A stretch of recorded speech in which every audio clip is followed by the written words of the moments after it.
Houda Benyamina et sa comédienne Jiska Kalvanda reviennent sur le destin exceptionnel de Divine qui, après sa Caméra d'Or à Cannes, a fait un parcours sans faute en festival tout en attirant plus de 300 000 spectateurs en salle. Et le rêve continue puisque le film vient d'être nominé aux Golden Globes. Le parcours de mon film, eh bien, ça fait à peu près 4 ans qu'on s'est lancé dans cette grande aventure avec mon producteur Marc-Benoît Créancier. On a écrit le scénario pendant à peu près 3 ans. J'ai d'abord fait une première partie avec Malik Rumeau et ensuite j'ai travaillé avec Romain Compin. Une fois qu'on a eu le scénario, eh ben, on est parti à la recherche de financement.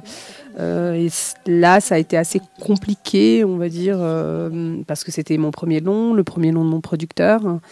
Et donc, du coup, pour décrocher des rendez-vous avec des chaînes, ça a été voilà, très compliqué.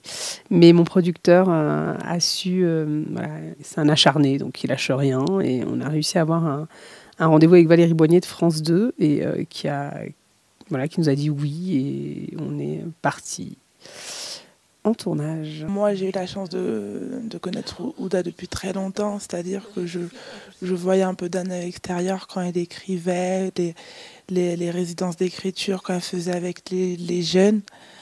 Mais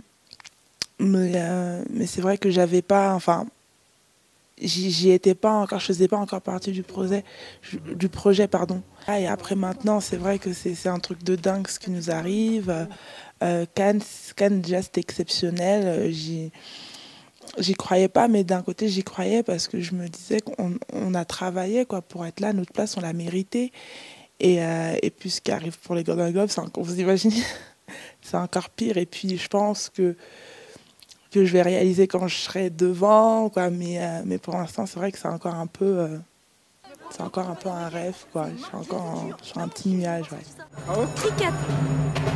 Je vous donne la petite brochure contre le racisme. Le sourire. Non mais c'est bon, on a compris, ça fait 10 fois qu'on le fait. Ah oui, qu'est-ce que tu veux faire, tiens, Nathalie? J'aimerais bien savoir, toi. Bah comme tout le monde. Money, money, money. À Cannes, il y a une seule femme qui a eu la Palme d'Or. Et ensuite, 10 ans après, il n'y en a pas eu une seule, en fait. Donc, de la même façon, en 2012... il y avait 26% de films de femmes qui sortaient en salle.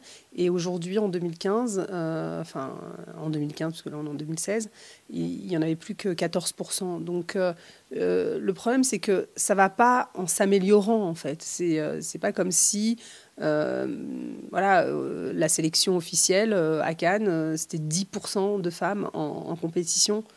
Là, je parle de Cannes, mais je parle aussi des films à grand budget. Il y a très peu de femmes qui ont accès aux films à grand budget, alors qu'il y a 356 films qui ont été produits l'année dernière. Très peu de films de femmes. D'essayer d'instaurer, moi je dirais, des quotas, des amendes aux entreprises ou aux boîtes de production, distribution, exploitation, qui ne respecteraient pas la parité.